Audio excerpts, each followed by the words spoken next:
drinking wouldn't have allowed me to explore this other area of me, and kind of was keeping me at this level. Like drinking, when you're drinking a lot, never elevates you. It never progresses you forward. All it does is just keep you here. Keeps you here. You know, you never have heard anybody ever say that I am really glad I started drinking again. Nobody's ever said that, because there's no reason to be glad. If you've stopped and you've seen the positive aspects that drinking has made towards your life being improved in every way, shape, or form, it's like there's no reason to look back. And that's where I'm sitting right now. I'm really not even like, oh, I'm 100 days sober, I hope I can make it 100 more.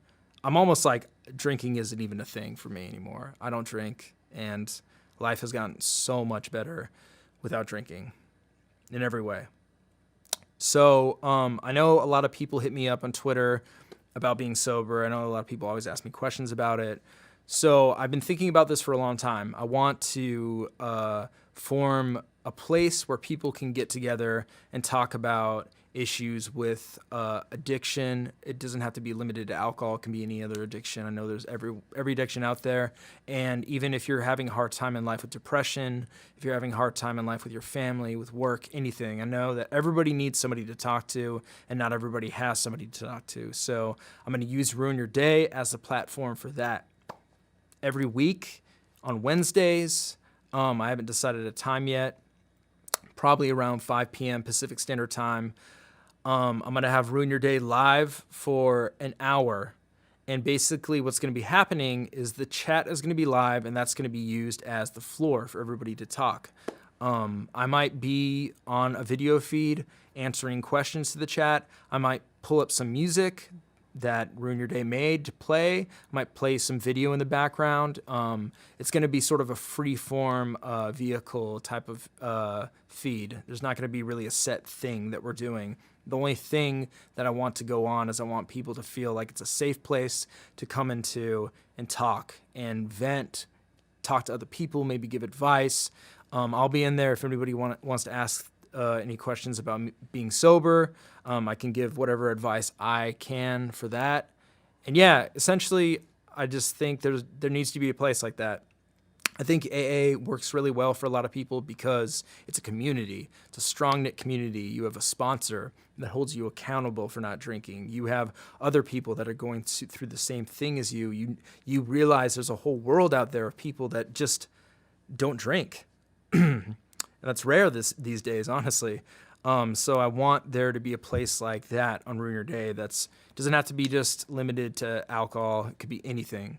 You know, like my parents went through some heart problems this year, and that really devastated me. So, you know, I needed somebody to talk to about that. My ex-girlfriend's dog that I really love got cancer. My close friend just had cancer. So it's been tough for me as well this year, and I'm really thankful that I've had Ruin Your Day to talk to you guys about battle rap and forget about the troubles in my life, but I want to give back, and I want to create a platform where we can all come together and sort of be each other's shoulder to lean on every now and then. So just wanted to make this video to talk about me getting sober, my experience with it. Honestly, to wrap this up, being sober is like probably the best thing that's happened to me in a long time. Me breaking up with my ex-girlfriend that I love to this day has been the best thing that's ever happened to me too as well. It's really like jump-started me to make big improvements in my life that I'm really proud of. And yeah, I mean, I think anybody out there that's struggling with addiction, the first question you need to ask for yourself, if you're thinking that you might have a drug problem, alcohol problem, any sort of problem, is if I'm asking myself if I have a problem, I might have a problem. Do you want to take the next step to solving it? Do you want to get clean? Do you want to get sober? And all I can say is being sober is amazing. It's great. I would never trade it for anything. It works really well for me. Other people can drink responsibly. I'm not one of those people. I can't drink responsibly at all. So yeah, guys, I just want to thank you all for helping me through my year of sobriety. You guys really made a huge difference in my life. I want to thank everybody out there that supported Ruin Your Day, all the patrons, all the people that did a watch episode, all the guests, all the people that tuned in for watch, everybody that bought merch, everybody that bought music. It means the world to me. So thank you guys.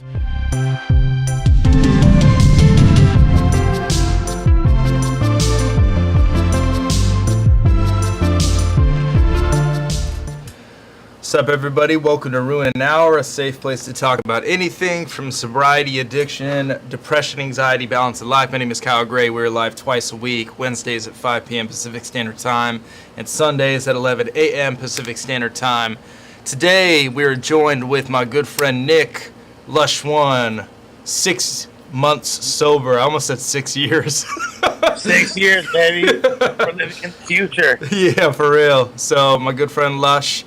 He's 6 months sober. He's in just shy of 7. Oh wow! Congrats, man! Hell yeah! Working on. Are you still in quarantine in Philly? So our quarantine is now over. I guess Friday or Monday was the final day of the quarantine. So still kind of, it's not like right back into the mouth of the madness, you know what I mean? Kind of like slowly reacclimating with society, but able to go to the grocery store and things like that. Fuck yeah! Hell yeah! Get some Max's cheesesteaks. Am I right? Oh yeah, I'm a big D'Alessandro's guy. I don't know if you like that's the spot that I've never been there before. That's not the one that's like across the street from each other, right? Yeah, it is actually. Yeah. Okay, it's like more on the outskirts of Philly, but Marissa swears by it. I've had a few different cheesesteaks, and that has been the one to me that just man. Hell yeah, word up. Hit different. Have you tried water ice yet? That's basically like Italian ice? Yes, like, Italian ice. Yeah. Marissa has been telling me about it. I haven't tried the Philly brand of Italian ice, but I figured that would be like hella dope. It's probably super hot out there right now, right? It's super hot, and everything is fattening. Everything is fried. Yeah. Like literally, like it's the most, Italian people. It's crazy how in Italy, Italians are like the most trim, healthy people. If anything, they're on the skinny side of things. That's why European clothes are so form-fitting. Yeah. But Italian Americans are such a proclivity towards obesity. It's ridiculous. Yeah. I wonder why that is. My grandmother used to make fried dough, as if dough, just pure carbohydrates, aren't unhealthy enough. Let's fry it and just bury it with mountains of powdered sugar, Tony Montana cocaine. And yeah, man, it's wild. I've only been to Italy one time, but we stopped I took a road trip around Europe, and we stopped in some random town in Italy, and my ex ordered pizza in Italian. She was all proud of herself, and we were just at some random pizzeria in some random town in Italy, eating pizza. And I remember I was talking about ooh, even the water looks different here, and these little schoolgirls were laughing at me because I was speaking English, and they were and of course I probably looked like a fucking ignorant American, like a basketball jersey, and I'm all big. But yeah, man. So let's get into. Dude, in Italy, sexual harassment is just a social construct. You're just allowed to run over and just grab random women.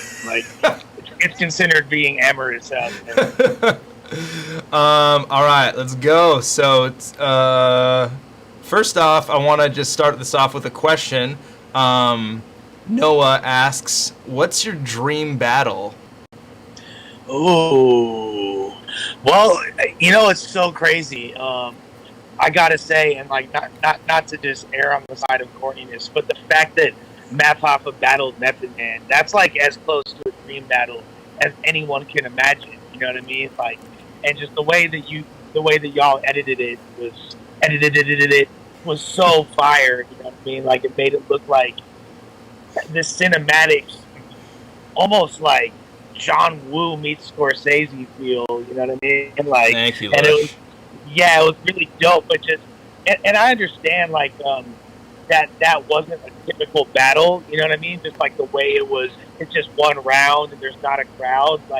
But if battles like that with hip hop legends juxtaposed with legends within the context of battle rap on a big stage.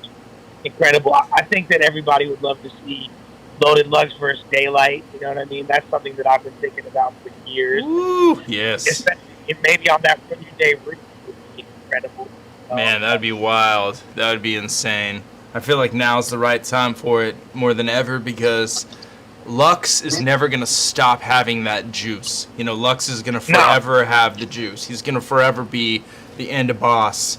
But the thing is, other people, it ebbs and flows, right? It's like B-Dot had the juice for a lot the earlier end of this year when he was battling. He battled Rum Nitty and Saga. And now Daylight has the juice because he just had that classic with Rock. And now currently, JC is kind of getting his juice back and Kid Chaos.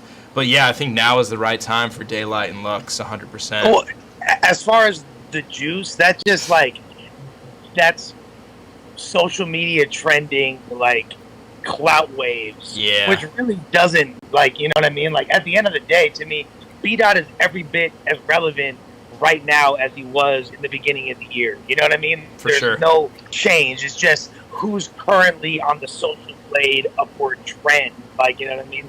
That doesn't necessarily, to me, bear as much importance as overall who's been putting in the most work, who has the best body of work, who has the greatest potential.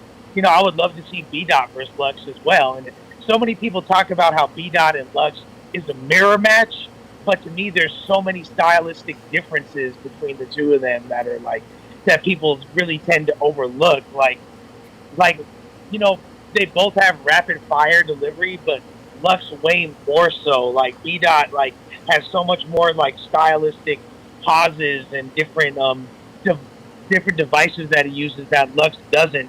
And then Lux, like, creates certain narratives and almost, like, drops, like, morals. It's like everything. Like, he'll wear a karate gi just for one punchline. You know what I mean? Yeah, like, for sure. And has, like, certain theatrical elements that B-Dot doesn't bring to it. Like, they're definitely not mirrors of each other, but matches like that are always going to be interesting. And then, like, on another tip, like, people haven't been talking about it that much, but, and I think one of the main reasons is because he doesn't have Twitter as his primary promotional device right now. But my player partner, Disaster, always going to be, as regardless of the current trend, he's always going to be relevant. He's always going to be super important to the culture, and anytime he's in a battle, it will take over everyone's feed. And I think that Disaster versus Daylight in, like, a real West Coast, who is the ultimate all-time king on some, like, Randy Savage versus the Ultimate Warrior type shit, that needs to happen at some point. I know that neither of them have that much interest in it, and they both kind of go back and forth about how much they'll entertain that match. But to me, like, that would just shut the game down. Yeah, that's a good one. I guess we'll start off with a couple questions, just because I see some good ones in here. But today we're going to talk about positive coping tools for overcoming struggles and urges, how to kind of, like, curb your triggers when you get triggered to do your addictions. But since I have y'all in here, Dangles All Day says, any advice for anyone who has fallen off a little and has a hard time finding that motivation to get back up? That's a really, really good question. You know, sobriety, it's not just it's a slow climb, and relapse is a quick descent. Ooh. And it's really difficult once your momentum gets halted. You know what I mean? It's like pushing a barrel up a hill. It's difficult to get it going again. You know what I mean? It's really difficult. But like we've discussed in the past, it's never too late to restart your process. You could be using in the morning and decide you want to be sober by mid-afternoon and switch your whole entire day. And I think the first important step is to just get out of self-pity. You know what I'm saying? Grab yourself up and get back in the mix. I think our ego will prevent us from wanting to take certain steps if we feel like we've already done them, like reaching out to other people for help. Or we might feel embarrassed. We might feel a lot of shame because, hey, like, I've already asked you for help. I've already come to you saying I was trying to get sober, and now I've fallen on my face. I think the very first step if I was sponsoring somebody and they relapse, I would have them do what's called a relapse autopsy. Let's break down and analyze what it is specifically that caused this relapse. Because like we've said in the past as well, a relapse doesn't just start when there's like right now, there could be 5 shots in front of me, you know what I mean, and I won't take them shits, even though and it's because I have what we've discussed as spiritual currency. You know, I've been working hard, I've been putting in the work, I've been doing service work, I do my daily prayers and meditation, I do my nightly inventory, I go to meetings, I discuss my urges and insecurities and fears and dishonesties and all that stuff as it pops up. I hold myself accountable. So when I'm in an environment where it's tempting and scary and I just want, I'm not going to use. But if I was working a weaker program, it wouldn't even be a second thought. But that relapse would have started way before the moment that shot touched my lip. Yeah. Because so many things before. So let's really break down and analyze what it was that caused this slip. And then once we figure that out, get back on track. You know what I mean? If it requires detox, if you're already normally, if you relapse, you're not gonna, and you catch it quickly, you're not physically dependent on it yet. You know what I mean? One day of using, you might be uncomfortable for the next couple of days while you're not using, but you're not gonna die. You know what I mean? Yeah. You're not gonna have a seizure. You're not gonna, if you relapse on a stimulant like cocaine or crystal meth or whatever, you can sleep it off and you'll wake up and you'll feel jittery and you'll probably want to do something about the sluggish feelings that are overcoming you. You might want to put something up your nose, but you're not going to get sick if you don't. Yeah. And so and then the next step is obviously dealing with it and just getting back into the routine. You saw what worked and what was working when you were able to sustain that sobriety, and you saw what didn't work, so get back into those positive patterns. Yeah, exactly. I think what you said about the feeling afterwards, like if you do something like coke or meth, even alcohol, it's the come down from those is oftentimes pretty extreme, and you can just feel horrible for some time after using. So I think that is a good coping tool if you get an urge to use. Think about the feeling after, because there is going to be the after. At the moment you use is actually, the window is so small and it's such a small amount of time that even when I was using, it's I don't even remember a lot of it. It's I can't even really imagine what it feels like to be drunk that much anymore. It's hard for me to get in that mindset. So then if you just think about, well, how is the rest of my life going to feel, afterwards? Usually that's a good coping tool that I've used to curve any urges I get with either one of my addictions. So people call that playing the tape through. You know what I mean? The tape through, interesting. Because you know what the movie looks like at the point where you're pulling up. You know what I mean? You're getting drunk. You start to feel that personality just rearing its head to the top. You know what I mean? And you're on top of the world and you're the life of the party. But then what happens? Yeah, playing the tape through. Good.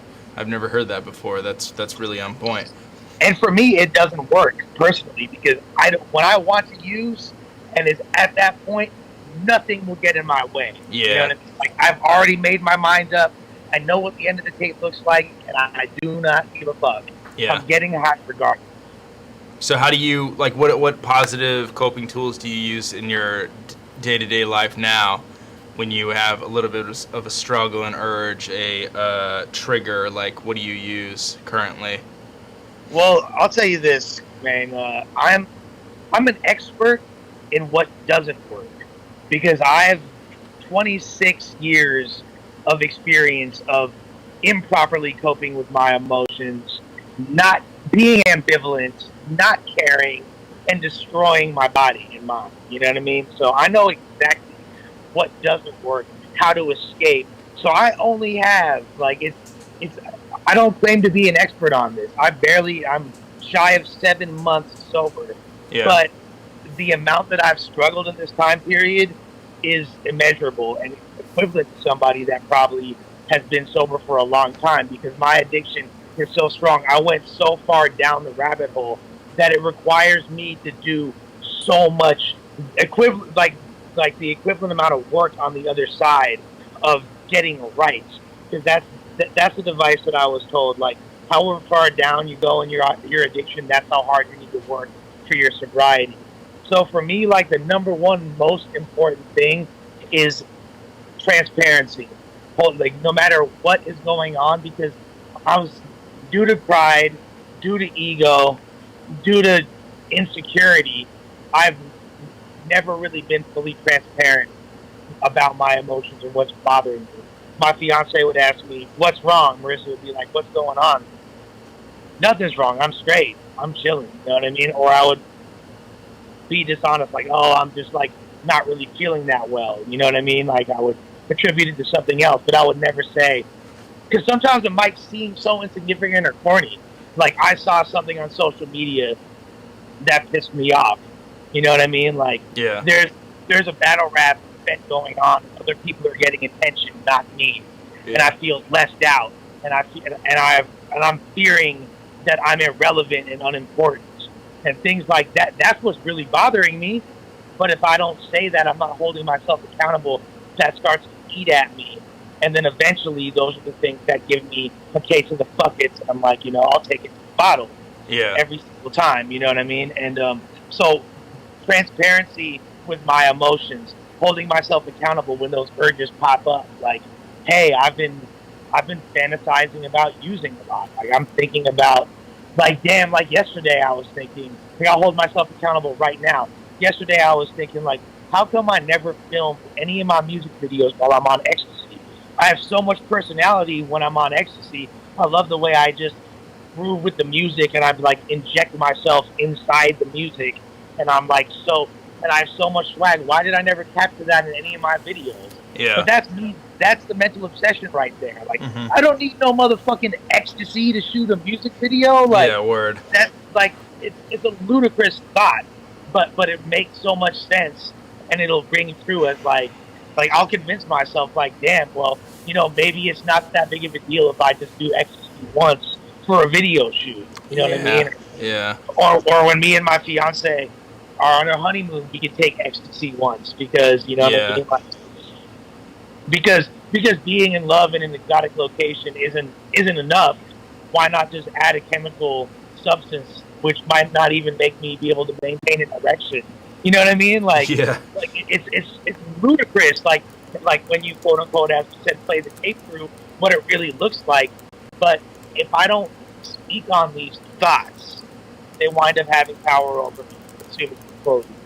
So holding yourself extremely accountable for those thoughts in the first place, like you just having the conversation with your sponsor, your fiance, being like, "Hey, I'm thinking about using for this video. I'm thinking about how I looked just so much more like free when I was on this, Shit like that. You know what I mean? Like, that's a perfect example where, like, like getting, and I think we've discussed this as well, like getting used to doing things when you're sober. Because when, like, my memories when I first got sober, everything I did was associated with getting high. Yeah. I'm going to the studio, high. I'm hosting a battle, high.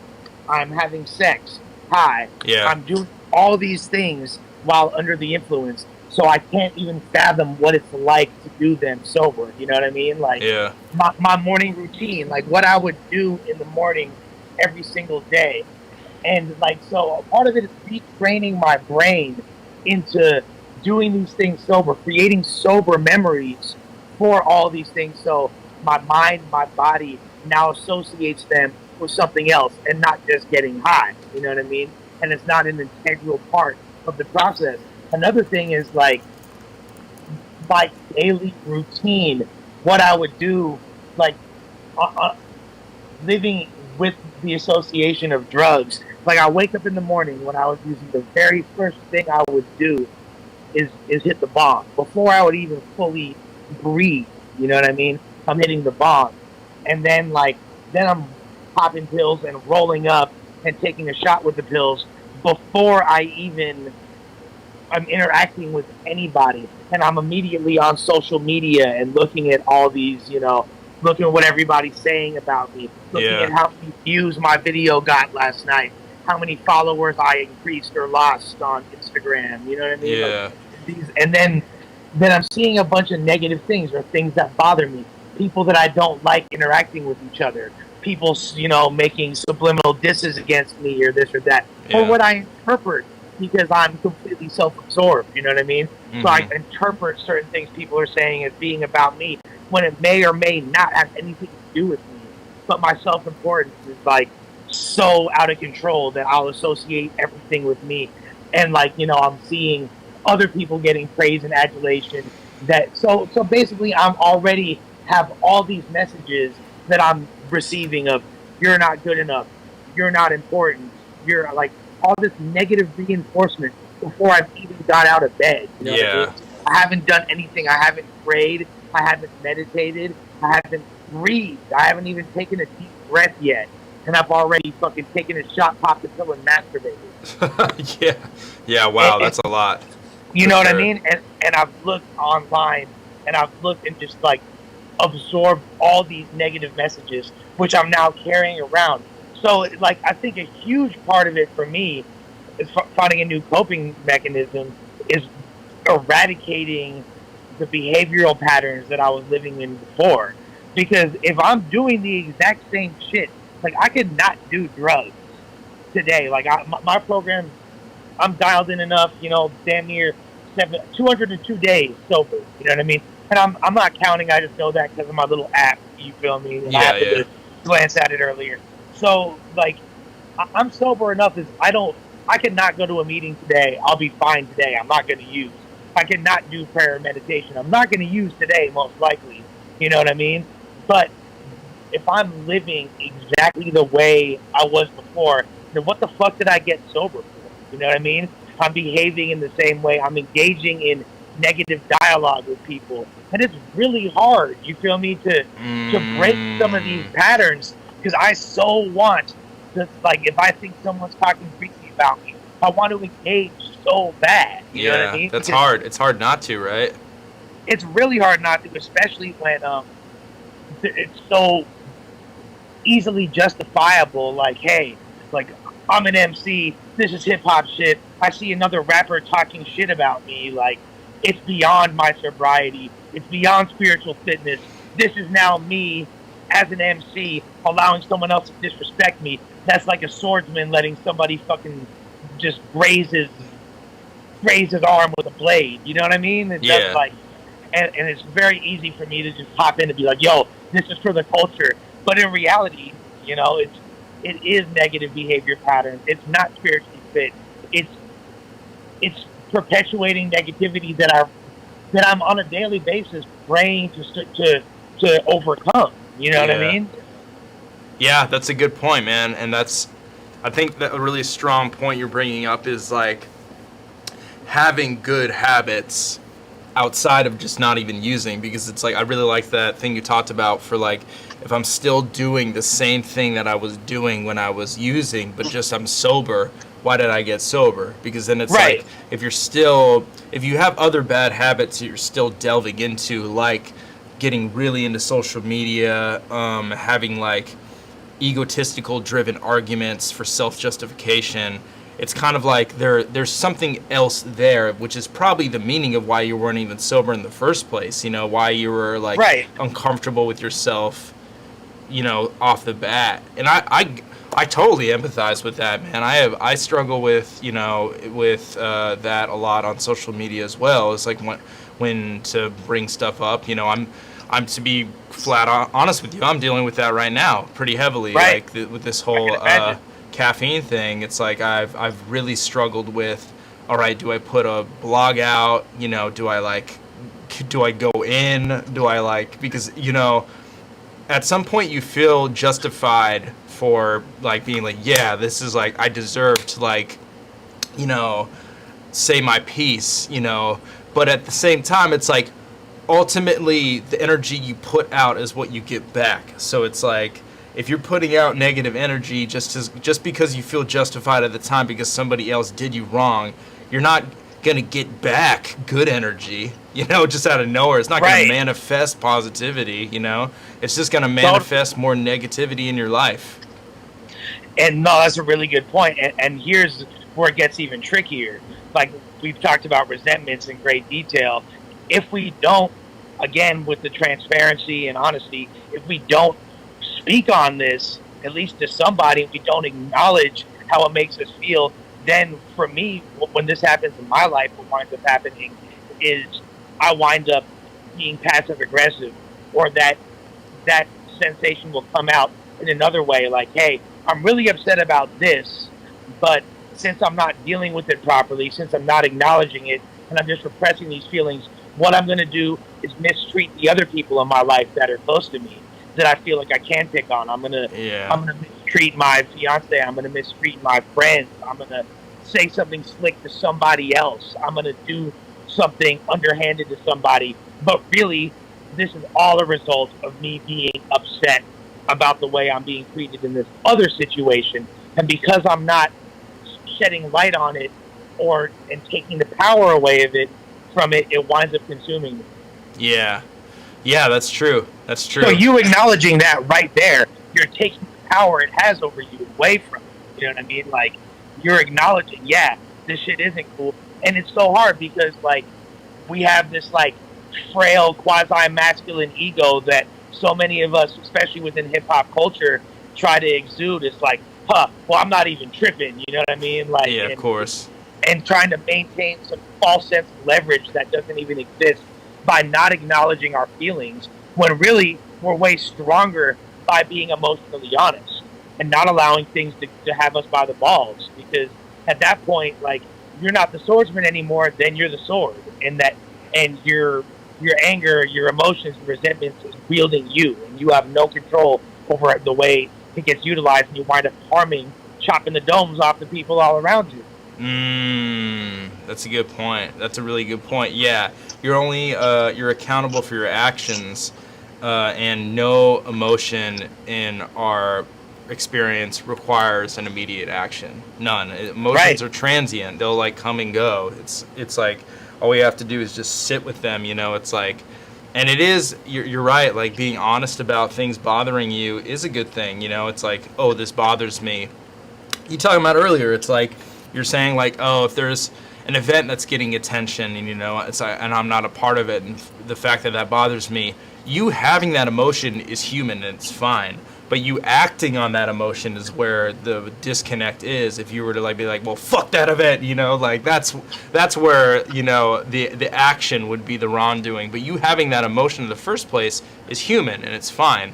And then emotion will pass, I used to be like, dude, 100%. I used to do, like, to be so quick to act on it. Like, if I was seeing some, like, when I was at the height of organizing events and hosting and deeply immersed in battle rap culture, as a creator, I would, if I would see other things getting props, I would be like, I would put out little passive aggressive jabs and subliminal disses all the time. You know what I mean? Yeah. Against whoever. Like, when I was with Grind Time and King of the Dot was getting shot, I'd be like, oh, that's great for the Canadians. Or, you know what I mean? Like, yeah.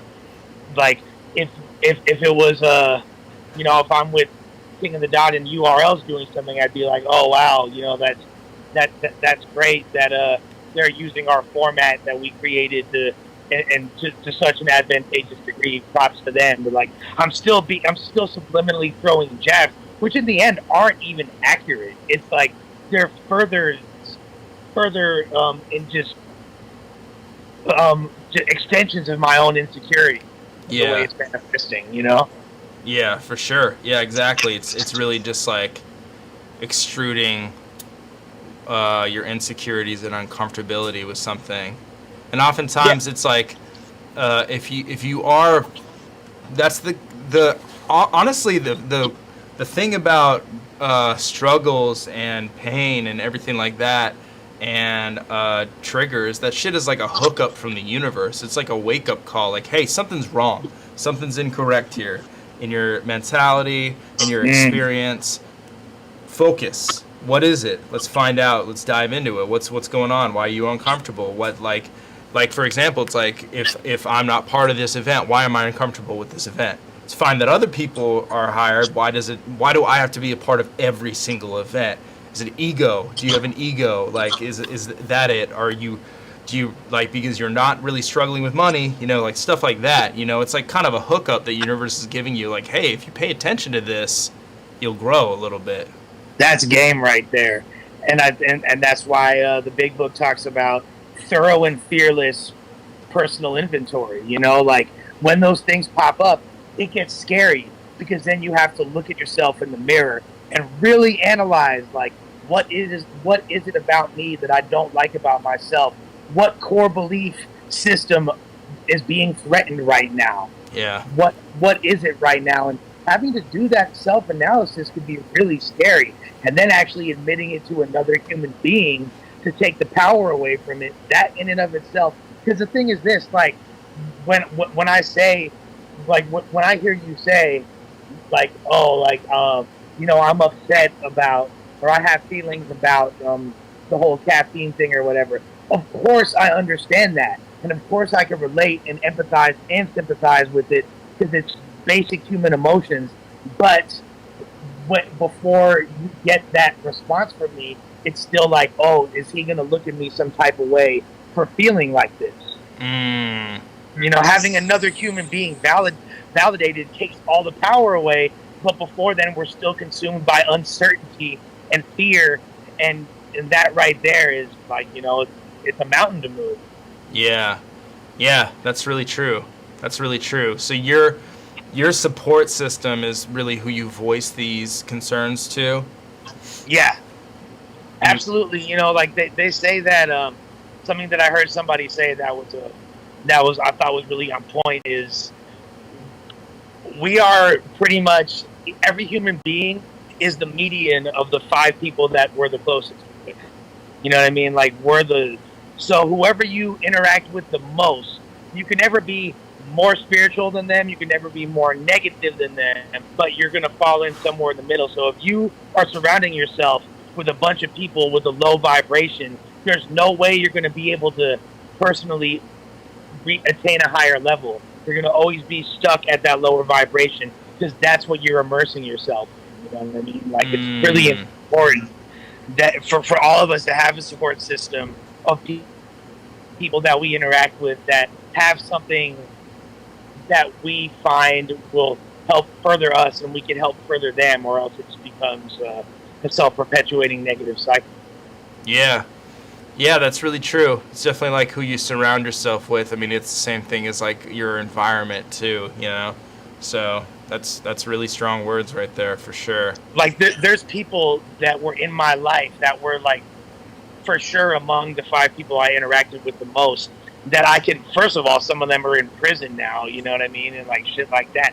But even like, I couldn't interact with these people to this degree anymore because it would just be, there's no way I could attain a higher vibration. There's no way I could attain serenity. There's no way I could be my best self, express the ideology that I want to and feel in my heart, and be met with anything other than a negative response. So it's like I have no choice but to surround myself with people that are at least have the same aspirations and goals and are trying to talk about ideas and motivation and things that are, you know, helping improve our situation as opposed to how can we get over on people? How can we get money? How could we? And it's crazy, dude. Like I'll say this, you know, somewhat of a tangent, but still on topic. So a lot of people, when they get out, when they get sober, they're focused on 2 things. How do I get money? I need to, because, you know, a lot of us were supporting ourselves by ill-gotten means and selling dope, robbing people, all that shit, supplementing our income by finessing, all things like that. To how do I get in a relationship? Because a lot of us are lonely, we don't have relationships. You know, I was fortunate enough to already be in a loving relationship, but I've made a lot of effort on a daily basis to nurturing that relationship and improving it, even when I feel like I don't have to. I know that it's something that, it's a garden that needs to be watered every day. needs to have the weeds removed and all that. But as far as getting money, that was like the furthest thing from my mind. I didn't immediately go get a job, even though it was something that a lot of people in my cipher were recommending. You know what I mean? I was like, and I think a part of it I can attribute to laziness and fear on multiple levels. Like I didn't necessarily want to go out and get a sober job because what if someone recognizes fucking Lush One working at Lowe's furniture store and oh shit, you know what I mean? Like, Yeah. and that's like the ego comes into play and things like that. But then also, you know, there's fuck, dude, I don't even need the money right now. Am I gonna get a job for the sake of sobriety and risk myself for getting fucking COVID for minimum wage? You know, like, no, it didn't even really make sense to me. And it's something that I really wasn't focused on, and I just fully have been immersing myself in recovery and sobriety and my spirituality. Yeah, you know, things that I enjoy, like being physically active and music and the things that I love. That's a part of it too, and that's a part of my spiritual fitness. But money wasn't even in the equation. And then recently, 2 big money opportunities have come up for me, and Nice. as a result of me being spiritually fit and me doing the work, and one of them's a recovery-based job Hell yeah. back in Los Angeles. You know what I mean? So we'll see if my fiance and I decide to make that move. But it could, like, it's just crazy. And that's now, if I get a job in recovery, that's not considered service work. That doesn't doesn't mean I stop doing things like this. That doesn't mean that I stop going to the Salvation Army to speak with drug addicts. You know what I mean? Like that's not at all. But it does add another layer of accountability to my life, like working as a counselor and getting paid good money to do it. You know, frankly, but like it's not that's in addition to my regular service work and sobriety work. But still, like, it's crazy that just focusing on being the best person I can, these things materialize. And I already know I have some serious financial amends I need to make. There's people that I owe a lot of money to that I fucked over. And if I don't, when I'm in a position to do that financially, if I don't, I fully and firmly believe that all that money will get stripped from me. The universe will take that away. Yeah. Because if I'm being in a position to better my life and help offset the damage that I've done and pain that I've caused in the universe with something positive, if I don't use that power for right, you know, it's going to wind up biting me in the ass. I fully and firmly believe that. I know it to be true. Yeah. Yeah, no, I agree with that. It goes in hand with just what you're talking about, it just practicing good habits, you know, just sticking in that groove of good habits. Exactly. And it's not like, you know, it's not easy to do because 7 months of good habits or attempting to formulate good habits does not trump 26 years of the inverse of that. You know what I mean? Like, Yeah. So it requires a lot of effort. It's not something that's second nature to me. It's something, you know, I still need to choose to hit my knees every morning. I still need to choose to do my nightly inventory, to crack that book, to go to those meetings. Because if I'm not doing it, like, if I don't force myself to do it, I don't want to do it. I'd rather play Tetris all day. Yeah, for sure.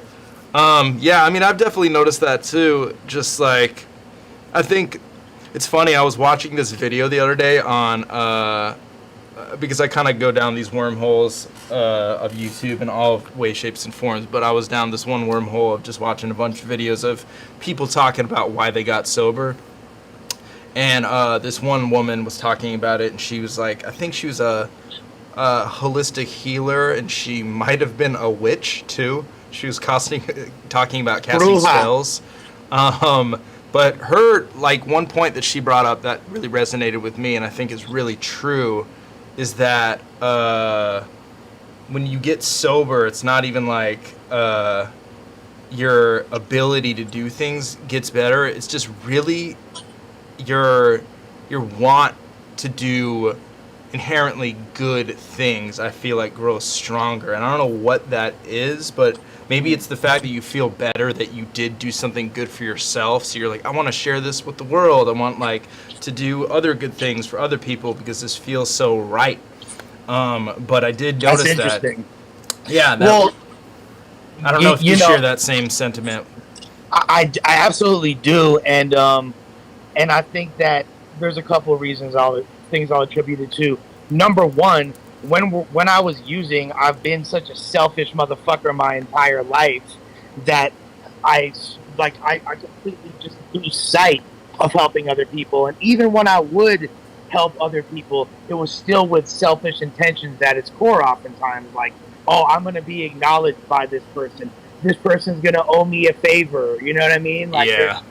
there's still something self-seeking at its core. Like, the idea of really helping other people was so foreign to me that when I got sober, I just became more aware of other people's emotions. More, even though, like, I thought when I was on psychedelics, I was so tapped in and at one with the universe, and like really, like, you know what I mean? Like, and I understand people feeling that way, and I know that there is some truth to it, but it's also very diluted to a greater degree, and very delusional to an even greater degree. And I just have more of an awareness of other people and the way my actions affect others. And the other component I feel like is really important to that is, like, I don't know the answer why, but that's one of the 12 steps. The 12th step is helping others, carrying the message to other people. And I'm following everything that those steps tell me to do. Because I'll tell you what, this is a device that Cadillac Ron used to always say, and I think this is brilliant, that if, let's say your dick was going to fall off, like, ladies, let's say your vagina was going to fall off, whatever, you know what I mean? Like, and you, if you read this book and follow what this book says to do, your dick's not going to fall off. So many people find an aversion to doing the 12 steps, don't want to do it, try to circumvent it. And there are other ways to get sober, I'll never deny that. But there's other ways your dick's not going to fall off, won't deny that either. But if you read this book, your dick will not fall off 100%. If you follow what this book says verbatim, your dick will stay attached. You know what I mean? Yeah. And how quick would you read that damn book? How devoted would you be to those steps if the fate of your penis depended upon it? You know what I mean? Like, yeah. So that's definitely how you should treat sobriety if your private parts depend on it. You know what I mean? It's crazy. Like, that would have such a swiftly more dedicated outcome, right? And me, like, that's how I'm treating it. Like, my life depends on it, and there's nothing else that's worked for me. I know that if I do this, and part of that is helping other people, being of service to other people. And it seems to be like, when I talk to a lot of the people I know that have relapsed already or have been struggling, that seems to be a component that they tend to neglect, is the service work and helping others. Like, yeah, they'll acknowledge that they're powerless over it, that they need help, that their life's fucked up. They'll, you know what I mean? They might even go as far as to praying for it and thinking that there's an external force in the universe or God or whatever you want to call it that can help them re-achieve homeostasis without drugs. And they might even go as far as analyzing themselves and making amends and apologizing for the things that they've done wrong. They'll do all that, but then they won't go out and help other people. And then boom, what do you know? Big surprise. They're back at the bar. They're back at the trap house. Yeah, word. That's a good point. That's a really good point. Definitely agree with that. We'll open up the chat for questions if you guys have any questions for Lush. Black Socks asked, how soon to start helping others? Like, I'm assuming how too soon. You know what? Like, that's a really good question, and I think that if you're in the 12-step programs, if you're in AA or NA, I would consult your sponsor about that. You know what I mean? Because it varies from person to person, and I believe that we hear the voice of God, of our higher power, through the people around us. So if I'm given directions by my sponsor, I believe that's coming I needed to hear that, and it's coming from a greater source. And like Avocado, my fiance, the people that I'm close to are just merely vessels for my higher power speaking through me. So but like the real answer is it's never too soon. You know what I mean? Like the steps are chronological, so I would recommend going through them if that's your thing. But helping others starts at the beginning. Like if I'm struggling and I only have 50% lung capacity and I can barely breathe, but there's someone next to me that only has 30%, I'm gonna help put an oxygen mask on then. You know what I mean? Like I need to put the oxygen mask on myself first to make sure I could actually breathe, so I won't die in the process. But I'm gonna help them the whole damn time. It's never too early to start doing service work and being helpful and thoughtful of other people. It's good for the soul in general. Yeah, for real, it totally is. I think that's like one of the purest things you can do is help another. So I think it's never too soon in whatever, even if you're using, like, just go exactly. And help even somebody. If you're using, yeah, check your intentions though. Like, why are you helping this person? Are you doing it to satisfy some kind of selfish means, or are you genuinely just being a human being and trying to help them? I don't know if like, it's crazy because there is something mutually exclusive about sobriety and altruism, but I'm not exactly sure wherein lies the connection. What that woman was saying in that blog you watched, but Yeah. it's definitely there. Yeah, it totally is. So Dangles asks, since I've gone completely sober, I've been drinking a lot more coffee. Should I be thinking about cutting out coffee as well? Well, I'll tell you what. If you even have an inkling, if you're asking the question, there's a part of you that already knows the answer. You know what I mean? Like, Yeah. not like it's hard because, like, should I be smoking cigarettes? You know what I mean? Like, do I need to do pre-workout that makes me feel jittery and makes my butthole itch before I work out?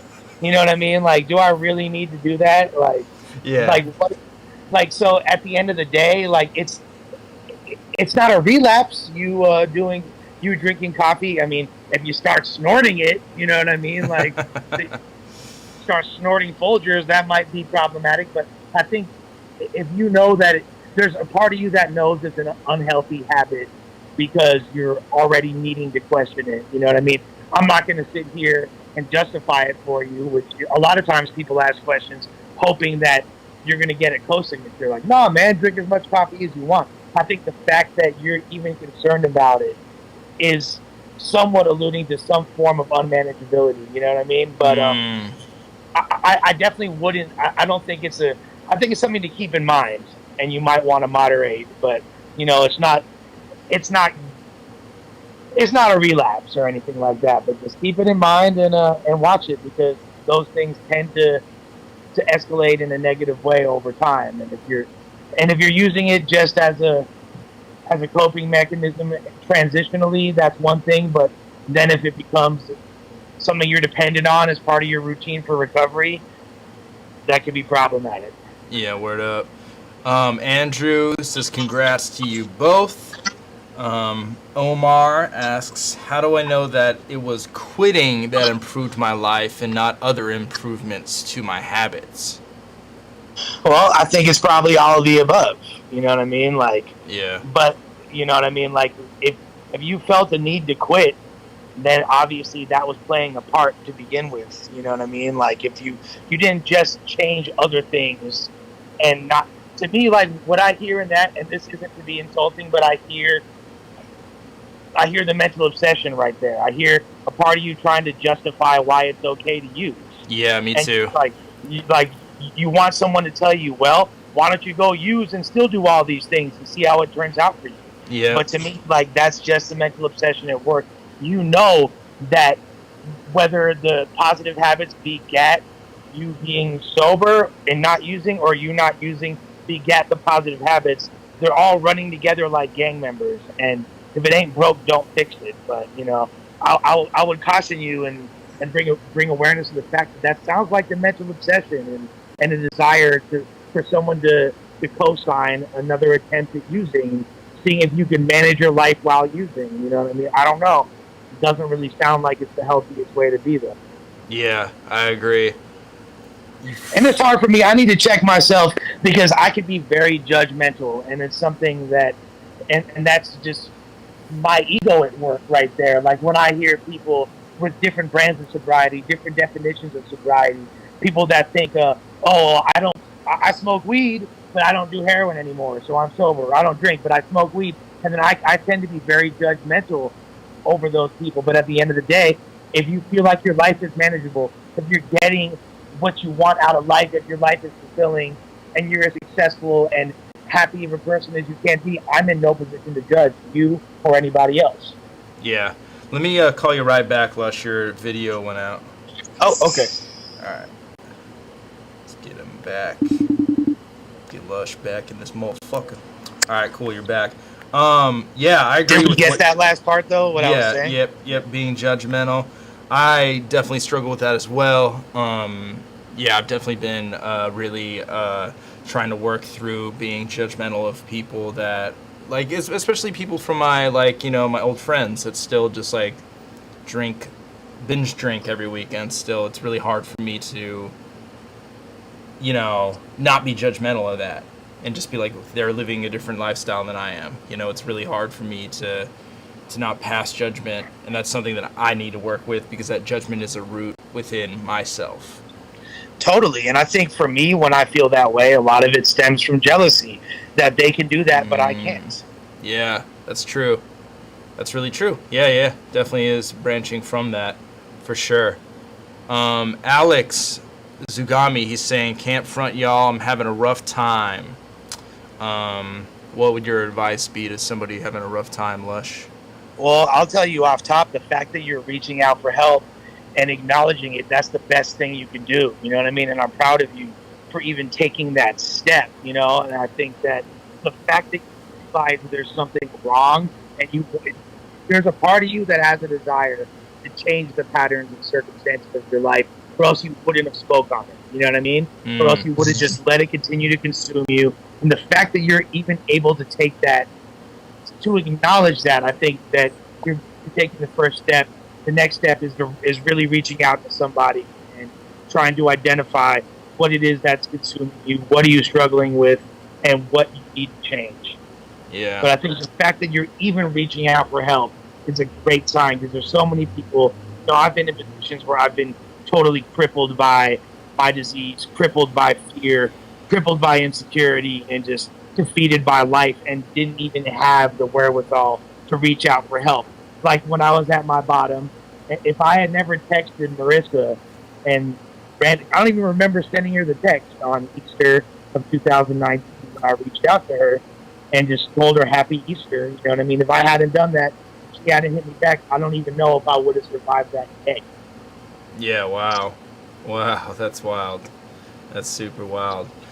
And then at best, y'all would be doing tributes on Ruin Your Day about RYD LUSH ONE, which, you know what I mean, which would be fucked up. Yeah, I don't want to even think about that. But yeah, do you got any last words to sign off with, Lush?